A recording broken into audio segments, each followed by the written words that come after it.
But వేరే దేశంలో మన టెంపుల్ ఉంటే అదొక ఆనందం మనకి. ఎన్ని ఎకరాలు ఉంటుందో కానీ చాలా పెద్ద టెంపుల్ ఇది. ఇదే ఈ బర్త్డేకి విందు భోజనం. మనకు 1 కేజీ అయితే 19,000 ఉగాండా షిల్లింగ్ పడింది.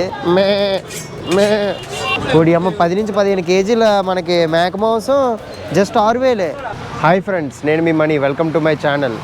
అట్ ప్రజెంట్ మనం ఉగాండా కంట్రీలో కంపాలా సిటీలో ఉన్నాం. ఈ కంపాలా అనేది క్యాపిటల్ సిటీ ఈ ఉగాండా కంట్రీకి.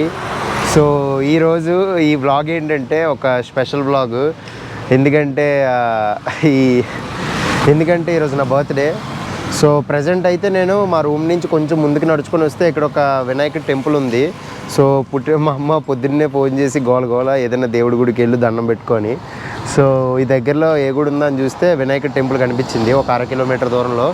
సో ఇప్పుడైతే మన బొజ్జ గణపతి దగ్గరికి వచ్చేసా. వెళ్ళి ఒకసారి ఆశీర్వాదం తీసుకొని దండం పెట్టుకొని వస్తా. మిగతా విషయాలు మాట్లాడుకుందాం. సో ఇదే ఆ టెంపుల్ చూస్తున్నారా, గణపతి టెంపుల్.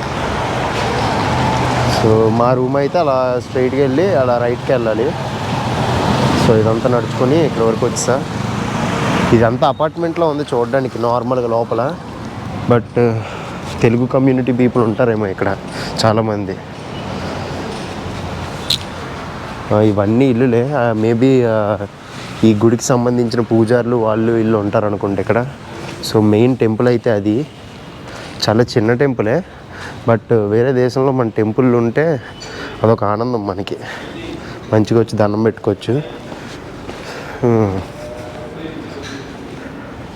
సో ఇది జై శ్రీరామ్.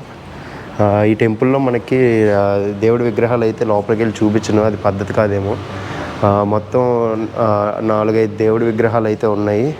అండ్ కొందరు మన ఇండియన్స్ వచ్చి పూజలు అవి చేసుకుంటున్నారు. మన బొజ్జ గణపతితో తోడుగా హనుమాను, తర్వాత మన శివపార్వతులు కూడా ఉన్నారు. సో ప్రశాంతంగా దండం అయితే పెట్టేసుకున్నా.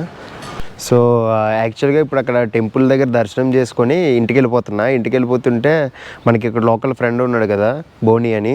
సో తను కనిపించాడు రోడ్డు మీద. ఏంటి మనీ ఎక్కడికి వెళ్తున్నావు అంటే ఇలా చెప్పా, ఈరోజు యాక్చువల్గా నా బర్త్డే. సో అందుకే చిన్న ఈ దగ్గరలో గుడి ఉంటే వెళ్ళి దర్శనం చేసుకొని వస్తున్నా అంటే, అవునా నాకు ఈ దగ్గరలో ఒక పెద్ద ఇండియన్ టెంపుల్ తెలుసు, నేను తీసుకెళ్తా అని తన బైక్ మీద అయితే నన్ను తీసుకొచ్చాడు. అది కూడా అక్కడ కూర్చున్నాడు.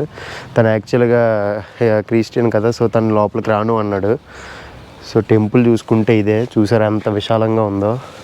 పెద్ద పెద్ద గేట్లు, సెక్యూరిటీ అయితే మామూలుగా లేదు. ఆ చివరి నుంచి మొత్తం ఎన్ని ఎకరాలు ఉంటుందో కానీ చాలా పెద్ద టెంపుల్ ఇది. అండ్ ఈ టెంపుల్ లోపల అయితే మనకి నార్త్ ఇండియన్ స్టైల్ పూజలు జరుగుతాయి. ఈ టెంపుల్ నేము శ్రీ కచ్ సాష్టాంగ స్వామినారాయణ టెంపుల్ అంట.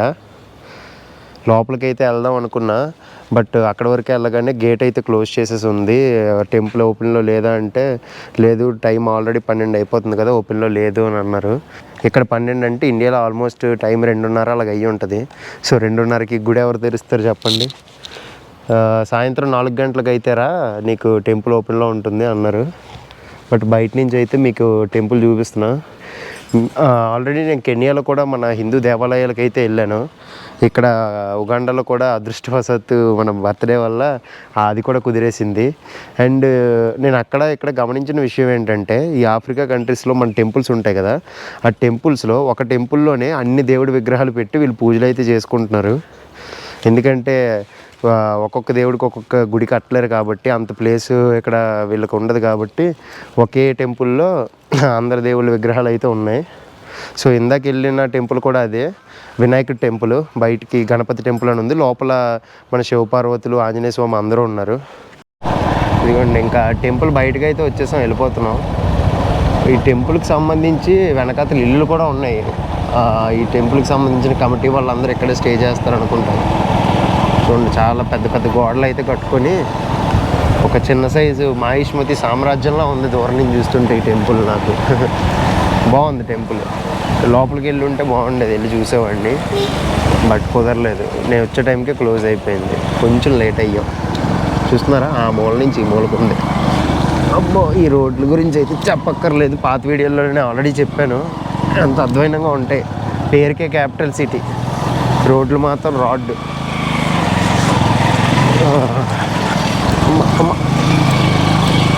సో నెక్స్ట్ ఇప్పుడైతే మనం ఇక్కడ నుంచి మార్కెట్కి వెళ్దాం. మార్కెట్కి వీడియో కోసం కాదు, అమ్మ మార్కెట్కి ఈ కుదుపులకి ఏం మాట్లాడుతున్నాడు కూడా తెలియట్లేదు.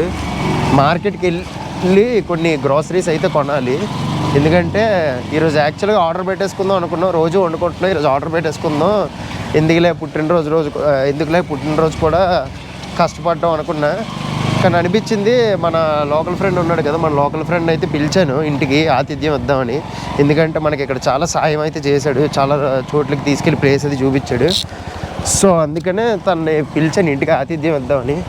మన చేతులతో వండి మన ఇండియన్ స్టైల్లో రుచి చూపిద్దామని ఇంకా డిసైడ్ అయ్యా. కార్తిక్ బ్రో కూడా అన్నాడు బయటికి వెళ్ళి తినేద్దాం బ్రో, లేదంటే ఆర్డర్ చేసుకుందాం అని. బట్ నాకు ఎందుకో కుక్ చేసి పెట్టాలనిపిస్తుంది వీళ్ళకి. నైట్ కూడా కార్తిక్ బ్రో మన కోసం, నాకు ఇంట్లోనే ఉన్నా బట్ తెలియకుండా ఎప్పుడు వెళ్ళి ఒక 5-6 కిలోమీటర్స్ మొత్తం తిరిగి నా కోసం కేక్ అయితే తీసుకొచ్చాడు. చాలా హ్యాపీ అనిపించింది. ఓడి అమ్మ, ఏం రోడ్లు రా నాయన. ఈ బాక్సర్ బళ్ళే కరెక్ట్ ఇక్కడ ఈ రోడ్లకి.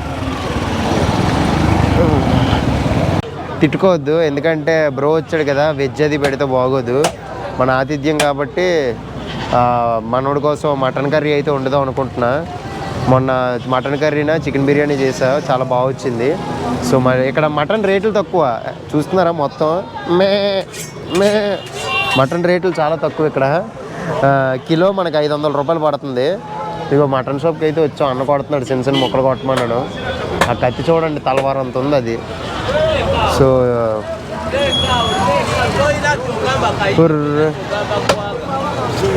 ఎక్కడి నుంచి ఏరుకొచ్చాడు దాన్ని? నేను అవి దంతాల్లాగా ఉంటే దూరం నుంచి చూసి అవి ఏనుగు దంతాలు అనుకున్నాను ఇలాంటివి. బట్ అవి ఆవు అంట, ఇక్కడ ఎక్కువ ఆవు మాంసం తింటారు కాబట్టి అవే కనబడుతున్నాయి. 3 లక్షల ఉగాండా షిల్లింగ్ అంట ఈ ఒక్క మేక నార్మల్గా. అంటే ఇండియన్ కరెన్సీలో నేను చెక్ చేస్తా, 6,700 అంతేనా? ఓడి అమ్మ, జస్ట్ 6,700.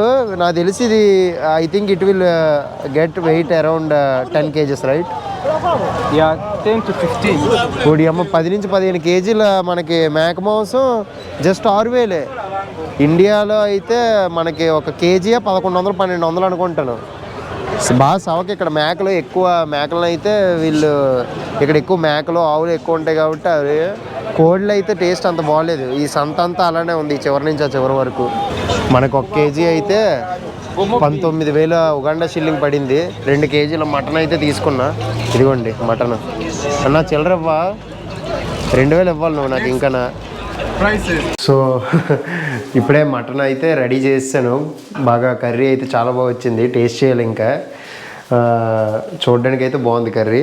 సో ఇక్కడ మన బోని బ్రో వచ్చి హెల్ప్ చేస్తున్నాడు. కర్రీ అయిపోయింది, తనకి పరోటా కూడా అంటే ఏంటి తెలియదంట. ఇన్స్టెంట్ పరోటాలు తెచ్చుకున్నాం, మటన్ కర్రీ విత్ పరోటా. కొంచెం రైస్ కూడా పెట్టాం ఎందుకంటే మంచిది సరిపోదని.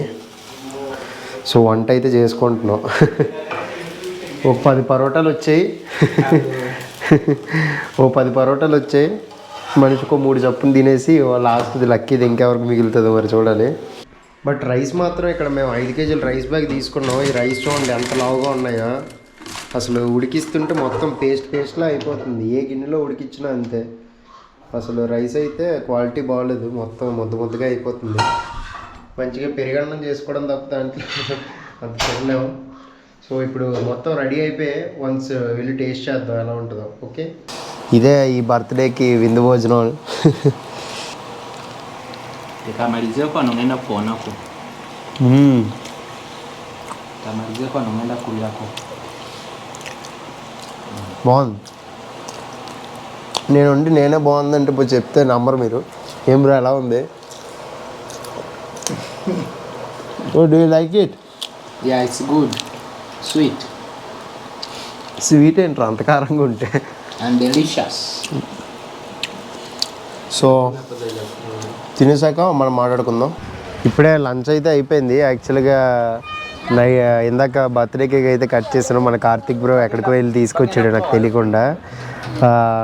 కేక్ అయితే పెద్దదే తెచ్చాడు. అంత మేము తినలేము కాబట్టి ఈ చుట్టుపక్కల ఉన్న చిన్న పిల్లలకి ఇద్దామని చెప్పి ఇలా బాక్స్లో పెట్టేసి తీసుకొచ్చాను. Maybe take it little. Cut little. Little Try to reduce. Bana afonye ngogenda. ఈ బుడ్డోడికి అయితే ఇద్దాం. ఇదిగోరా బుడ్డోడా. ఓకే.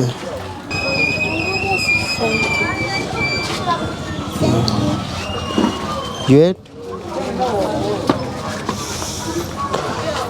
ఇదిగోరా తినరా. ఈ చుట్టుపక్కల ఉండే చిన్నపిల్లలు అందరూ వస్తున్నారు. ఇక చూస్తున్నారు కదా, ఆల్మోస్ట్ ఉన్న కేక్ అంతా పంచుతా, బట్ ఇంకా చాలామంది అయితే వస్తున్నారు. వీళ్ళందరికీ ఇచ్చేంత కేక్ లేదు, బట్ ఆల్మోస్ట్ మేమైతే చిన్నదే తీసుకున్నాం. మిగతా అందరూ వచ్చేసారు. మన బోని పంచుతున్నాడు. వాళ్ళ వైఫ్ కోసం కొంచెం అయితే ప్లేట్లో తీసేసా ఆల్రెడీ. Thank you. మన కోసం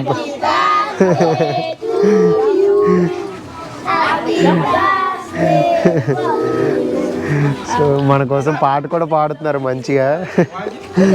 ఫస్ట్ టైం నా లైఫ్లో ఇలా చాలా ఎలా మాట్లాడాలో ఏం మాట్లాడాలో కూడా తెలియట్లే. కొత్త మనుషుల మధ్యలో, కొత్త కంట్రీ, కొత్త కాంటినెంట్, ఇలా కొత్త మనుషుల మధ్యలో సెలబ్రేట్ చేసుకుంటున్నా ఫస్ట్ టైము. ఈ చుట్టుపక్కల ఎవ్వరూ నాకు తెలీదు. అందరూ నన్ను వింతగానే చూస్తున్నారు. అక్కడ ఉన్న అతను కూడా వింతగానే చూస్తున్నారు. కానీ చాలా హ్యాపీగా అనిపిస్తుంది ఇలా చిన్నపిల్లలతో బర్త్డే సెలబ్రేట్ చేసుకుంటే. చూసారు కదా, ఇప్పుడే మన కోసం పాట కూడా పాడారు బుడ్డోళ్ళు అందరూ. నా దగ్గర ఇంకా కేక్ కూడా లేదు వీళ్ళకి ఇద్దామంటే. ఎక్కడెక్కడ తినేస్తున్నారు అందరూ. మొత్తం నా దగ్గర ఒక 1.5 kg అంతా తీసుకొచ్చాడు బ్రో కేక్. అదంతా మేము అందులో జస్ట్ కేక్ కట్ చేసి చిన్న పీసులు తీసుకొని వాళ్ళకైతే ఇచ్చేసాం.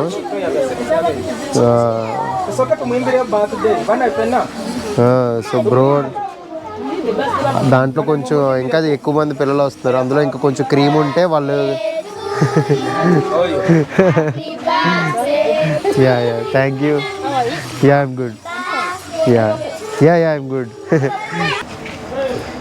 గిన్నె అయితే ఇచ్చేస్తున్నారు. రూమ్కి తీసుకెళ్ళి కడిగేసుకోవడం ఇంకా అయిపోయింది. Happy